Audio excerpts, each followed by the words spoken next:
tenais à participer à cet événement qui est d'ailleurs mon deuxième événement avec l'association des auto-entrepreneurs de la diaspora. C'est un collectif de femmes qui se retrouvent pas uniquement pour le côté marchand, pas uniquement pour le côté vente, mais surtout pour le côté entraide, le fait de se retrouver, le fait de partager nos cultures et nos valeurs, le fait de montrer aussi ce qu'on peut faire sur le marché, ce qu'on peut produire.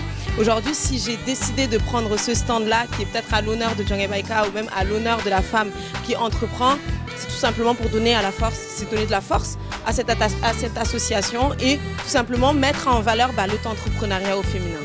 Nous, on milite sur l'épanouissement personnel, conjugal, sexuel et professionnel de la femme. Donc on touche un peu à tout ça. Et il n'y avait pas mieux que le numérique pour toucher un grand nombre.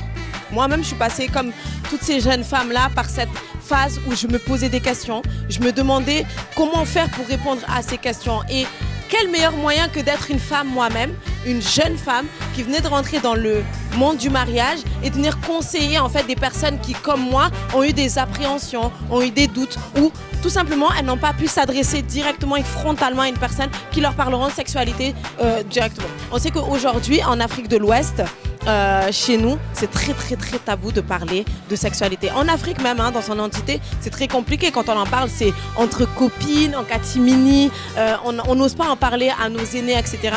Mais moi, j'ai eu la chance d'être dans une famille où il n'y a pas de tabou à ce sujet-là.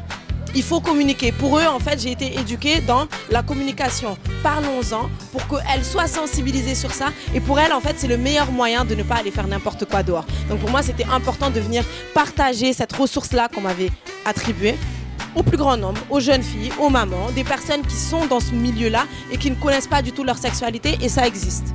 Mais aujourd'hui, pour moi, mon auto-entrepreneuriat ne s'arrête pas seulement à l'aspect financier de ce que je commercialise. Mon auto-entrepreneuriat à moi, c'est le fait de pouvoir aider des personnes juste avec la parole, de pouvoir aider des personnes juste avec un sourire, de pouvoir aider des personnes juste en leur partageant ma joie de vivre, tout simplement, comme je disais, en étant le produit.